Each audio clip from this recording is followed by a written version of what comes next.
Willow creek का छोटा सा शहर धुंध भरे जंगल में बसा हुआ था, जहां सूरज की रोशनी शायद ही कभी जमीन को छूती थी और फुसफुसाहटें हवा में प्राचीन रहस्यों की तरह फैलती थी। इसके दिल में एक धड़कता हुआ घर था।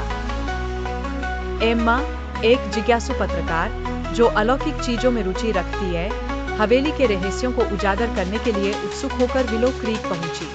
अपने लैपटॉप और भूत प्रेत की कहानियों से लैस होकर वह वहां पहुंची।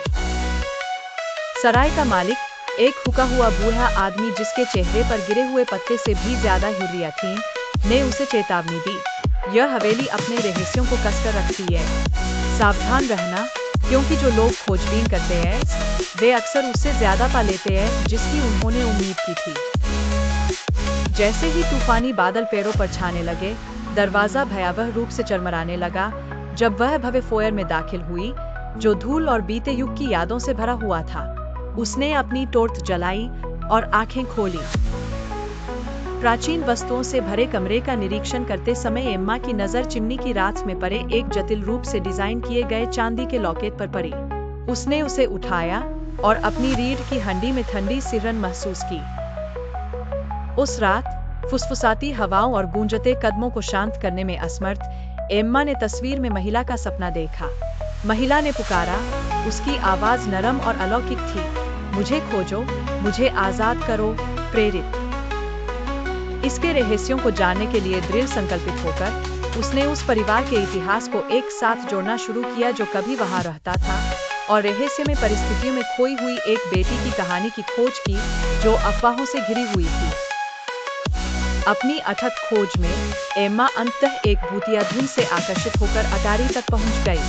वहां, उसे एक पुराना भव्य पियानो मिला और उसकी बेंच पर शांति से बैठी हुई उस महिला की भूतिया छाया जो एक भूतिया पियानो की तरह थी। मेरी मदद करो, भूत ने फुसफुसाते हुए कहा, उसकी आवाज में एक सिसकी थी। एम्मा ने सिर हिलाया, उसका दिल धड़क रहा था।